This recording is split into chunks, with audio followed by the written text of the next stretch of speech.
அனைவருக்கும் வணக்கம். இன்னைக்கான அரசியல் அப்டேட்ல நம்ம பார்க்க போற ரொம்ப ரொம்ப முக்கியமான ஒரு பயனுள்ள தகவல் என்ன அப்படின்னு பார்த்தீங்கன்னா, ஐரோப்பா மீது அடுத்த போர் அப்படின்னு மெகா பிளானை போட்டிருக்காரு புதின் அப்படின்னே சொல்லலாம். சட்டென நடுவில் நுழைந்த அமெரிக்காவால் பரபரப்பு கருத்து தற்போது உலகளாவிய மக்கள் மத்தியில் எழுந்திருக்கிறது அப்படின்னு தான் சொல்லணும். இந்த விஷயத்தில் பார்த்தீங்க அப்படின்னா மிகப்பெரிய அளவில் எதிர்பார்ப்பும் ஒரு விதமான அச்சு உணர்வும் எழுந்ததோடு மட்டும் இல்லாமல் புதின் இந்த விஷயத்தில் என்ன மாதிரி பிளான் போட்டிருக்காரு, ஐரோப்பா மீது ஏன் போர் தொடுக்க போகிறாரு அப்படின்ற மாதிரியான கேள்விகளும் உலாவி வந்துட்டு அப்படின்னு நான் சொல்லணும். இது குறித்த பரபரப்பான தகவலோடு இன்னும் உலக செய்திகளோடு பரபரப்பான தகவலை நீங்க தெரிந்த பலன் பெற வீடியோவை ஸ்கிப் பண்ணாம கடைசி வரைக்கும் பாருங்க. வீடியோக்குள்ள போகிறதுக்கு முன்னாடி இது வரைக்கும் நீங்க நம்ம சேனலை சப்ஸ்கிரைப் பண்ணல அப்படின்னா உடனே சப்ஸ்கிரைப் பண்ணிக்கோங்க. அப்படியே பக்கத்துல இருக்கக்கூடிய நோட்டிபிகேஷனுக்கான பெல் பட்டனையும் பிரஸ் பண்ணிக்கோங்க. சரி நேயர்களே, வாங்க வீடியோக்குள்ள போகலாம். ரஷ்யா உக்ரைன் போர் பல ஆண்டுகளாக தொடர்கிறதுங்க. இதற்கிடையில ரஷ்யா மற்ற ஐரோப்பிய நாடுகளையும் ஆக்கிரமிக்க திட்டமிட்டிருக்கிறதாக ஐரோப்பிய ஊடகங்கள் தொடர்ந்து செய்திகளை வெளியிட்டு வந்துட்டு இருக்காங்க. இது சர்வதேச அளவில் பரபரப்பை கிளப்பியிருக்கக்கூடிய நிலையில் இது தொடர்பா அமெரிக்க தேசிய புலனாய்வு இயக்குனர் துளசி கபாட் சில முக்கிய கருத்துக்களையும் சொல்லியிருந்தார். ரஷ்யா உக்ரைன் இடையே கடந்த 2022 தொடங்கிய மோதல் இன்னும் தொடர்ந்து வந்துட்டு தாங்க இருக்கிறது. இந்த மோதலை முடிவுக்கு கொண்டு வர பல்வேறு முயற்சிகள் எடுக்கப்பட்ட போதிலும் இதுவரைக்கும் மோதல் முடிவுக்கு வருவது அப்படிங்கிறது மாதிரி எந்தவித அசைவும் தெரியல அப்படின்னு தான் சொல்லணும். அதிலும் குறிப்பா சொல்லணும்னா அதிபர் ட்ரம்ப் நேரடியாக இதுல தலையிட்டும் இருக்கிறாரு. இருந்தாலும் கூட மோதல் முடிவுக்கு வராம தொடர்ந்து கொண்டே தான் இருந்துட்டு இருக்கு. இந்த மோதலை முடிவுக்கு கொண்டு வர ட்ரம்ப் ஒரு அமைதி திட்டத்தை முன்மொழிந்திருந்தார். இருந்தாலும் இதை உக்ரைனும் ஐரோப்பிய நாடுகளும் ஏற்கல. உக்ரைன் சரணடைவது போல இந்த அமைதி ஒப்பந்தம் இருப்பதாக ஐரோப்பிய நாடுகள் சொல்லியிருந்தாங்க. இதற்கிடையே உக்ரைனை தொடர்ந்து வேறு சில ஐரோப்பிய நாடுகள் மீதும் ரஷ்யா படையெடுக்க உள்ளதா செய்திகள் வெளியாகியிருந்தது. பல ஐரோப்பிய ஊடகங்கள் இது தொடர்பான செய்திகளையும் வெளியிட்டிருந்தாங்க. இதற்கிடையில ரஷ்யா தொடர்பா அமெரிக்க தேசிய புலனாய்வு இயக்குனர் துளசி கபாட் சொல்லியிருக்கக்கூடிய சில கருத்துக்கள் பார்த்தீங்க அப்படின்னா கவனத்தை பெற்றிருக்கிறது அப்படின்னு நான் சொல்லணும். அதாவது உக்ரைனை ஆக்கிரமித்து காப்பாற்றும் திறன் கூட ரஷ்யாவிற்கு இல்லாத போது ஐரோப்பா மீது அவர்களால் எப்படி படையெடுக்க முடியும் என அவர் கேள்வி எழுப்பியிருந்தார். போர் தொடர வேண்டும் அப்படிங்கிறதுக்காக சிலர் திட்டமிட்டு பொய்யான தகவல்களை பரப்புவதாகவும் அவர் குற்றம் சாட்டியிருந்தார். இது தொடர்பாக அவர் தனது ட்விட்டரில் ரஷ்யாவிற்கு உக்ரைனை கைப்பற்றும் திறனே இல்லை, அப்படி இருக்கும் போது ஐரோப்பாவை படையெடுப்பது சாத்தியமற்றது என்பதை தங்களுடைய அமெரிக்க புலனாய்வு துறையின் ரிப்போர்ட் சொல்கிறது. போரை நியாயப்படுத்தவும் அதை தொடரவும் தான் இது போன்ற பொய்யான தகவல்களை திட்டமிட்டு பரப்பி வந்துட்டு இருக்காங்க. உக்ரைன் ரஷ்யா இடையேயான மோதலை முடிவுக்கு கொண்டு வர ட்ரம்ப் தீவிரமா முயல்கிறாரு.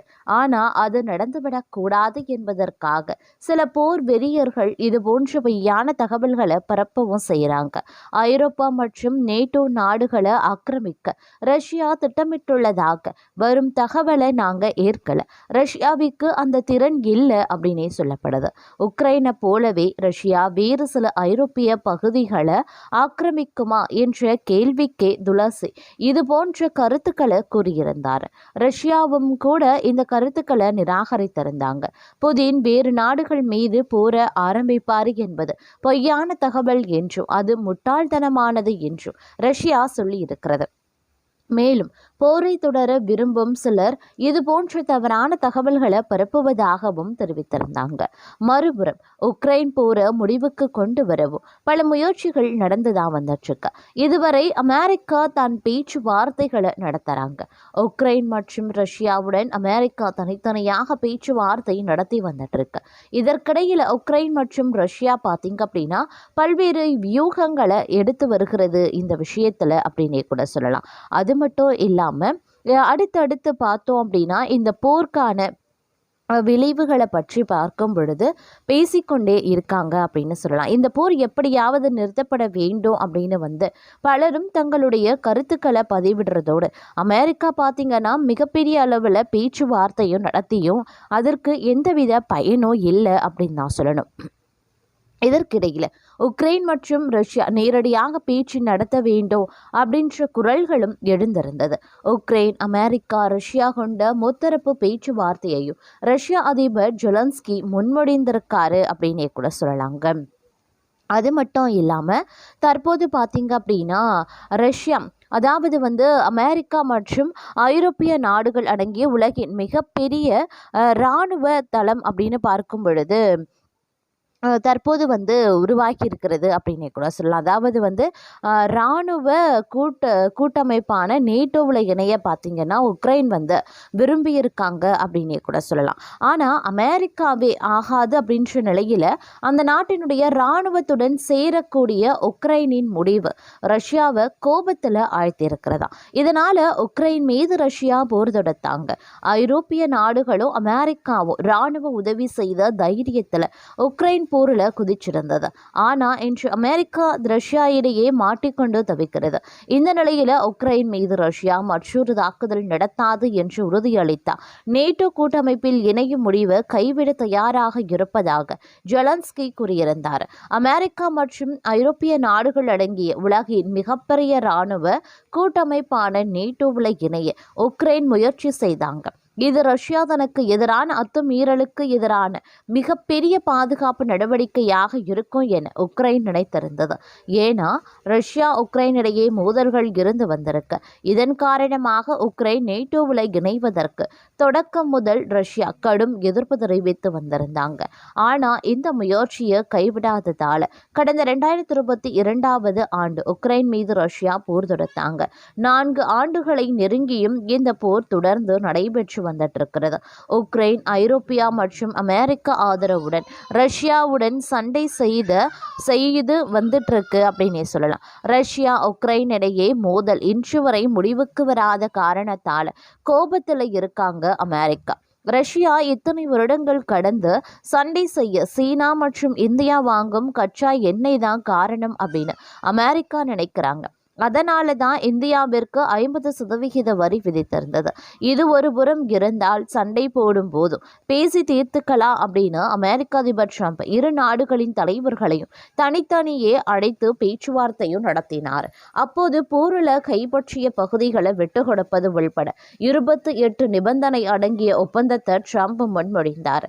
ஆனால் தனது நாட்டின் ஒரு துண்டு நிலத்தையும் விட்டு கொடுக்க முடியாது என கூறி உக்ரைன் அதிபர் ஜெலன்ஸ்கி அதனை நிராகரித்து இதனால போர் நிறுத்தம் தொடர்பாக உடன்பாடு எதுவும் எட்டப்படல. ரஷ்யாவோ அமெரிக்காவின் பேச்சுவார்த்தை ஒப்பந்தத்தை ஏற்றாலும் உக்ரைன் ஏற்கல. இதுதான் போர் முடிவுக்கு வராமல் இருக்க காரணமாக பார்க்கப்படுது. அமெரிக்கா கிட்டத்தட்ட உக்ரைனை வைத்து ஆடிய ஆட்டம் முடிவுக்கு வரக்கூடிய நிலையில இருக்கிறது. இந்த நிலையில உச்சி மாநாட்டில் பங்கேற்பதற்காக உக்ரைன் அதிபர் ஜெலன்ஸ்கி ஜெர்மனி தலைநகர் பெர்லின் சென்றிருந்தார். அங்கு அமெரிக்க அதிகாரிகளை சந்திப்பதற்கு முன்பு போர் நிறுத்தம் தொடர்பாக சில கருத்துக்களை அவர் சமூக வலைதளத்தில் சொல்லியிருந்தார். உக்ரைனை பொறுத்தவரை தொடக்கத்தில் இருந்தே நேட்டோ கூட்டமைப்பில் சேர வேண்டும் என்பது விருப்பமாக இருந்தது. ஆனால் அமெரிக்கா மற்றும் சில உறுப்பு நாடுகள் இந்த முடிவை ஆதரிக்கல. இதனால் நேட்டோ கூட்டமைப்பில் சேர வேண்டும் என்று உக்ரைன் இனி அழுத்தம் கொடுக்காது.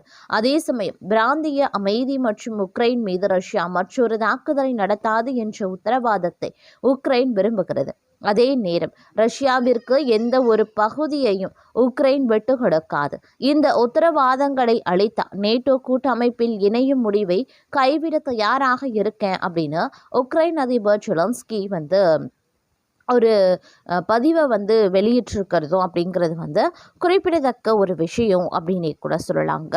அது மட்டும் இல்லாமல் தற்போது பார்த்திங்க அப்படின்னா இந்த விஷயம் அப்படிங்கிறது மிகப்பெரிய அளவில் பேசுபொருளாகி வந்துட்டுருக்கக்கூடிய நிலையில் உக்ரைன் மற்றும் ரஷ்யாவுக்கு இடையேயான தொடர் போர் அழுத்தங்கள் ஏற்பட்டு வந்துட்டுருக்கக்கூடிய சூழ்நிலையில் அடுத்தடுத்து என்ன மாதிரியான விளைவுகள் ஏற்பட போகிறதோ, என்ன மாதிரியான நடவடிக்கைகள் அடுத்தடுத்து நடவடிக்கை எடுக்கப்பட போகிறது இந்த விஷயத்தில் அப்படிங்கிற மாதிரியான பல தகவல்கள், பல எதிர்பார்ப்புகள் பார்த்திங்க அப்படின்னா உலகளாவிய மக்கள் மத்தியில் எழுந்து வந்துட்டுருக்கு அப்படின்னு சொல்லலாம். கிட்டத்தட்ட இந்த உக்ரைன் மற்றும் ரஷ்யா போர் பார்த்திங்க அப்படின்னா 4 ஆண்டுகளாக நடந்து வந்துட்டு இருக்கக்கூடிய சூழ்நிலையில் இந்த போரினுடைய முடிவு தற்போது பார்த்திங்க அப்படின்னா எட்டப்படக்கூடிய நிலையில் அமைஞ்சிருக்கக்கூடியது. அப்படிங்கிறதுனால மக்களினுடைய எதிர்பார்ப்பும் இந்த போர் விரைவில் முடிவுக்கு வர வேண்டும் அப்படிங்கிறத பற்றி தான் அதிகமான எண்ணங்களாக இருக்க பெறுகிறது அப்படின்னே கூட சொல்லலாங்க. வியூவர்ஸ், இந்த பதிவை பற்றி நீங்கள் என்ன நினைக்கிறீங்க அப்படிங்கிற உங்களுடைய தனிப்பட்ட கருத்துக்களை மறக்காம கமெண்ட் பாக்ஸில் தெரியப்படுத்துங்க. இது போன்று ரொம்பவும் முக்கியமான பரபரப்பான உலக செய்திகளை தெரிந்து பலன் பெற வீடியோவை ஸ்கிப் பண்ணாமல் பார்க்குறதோடு மட்டும் இல்லாமல் நம்ம சேனலையும் மறக்காமல் நீங்கள் சப்ஸ்கிரைப் பண்ணிக்கோங்க.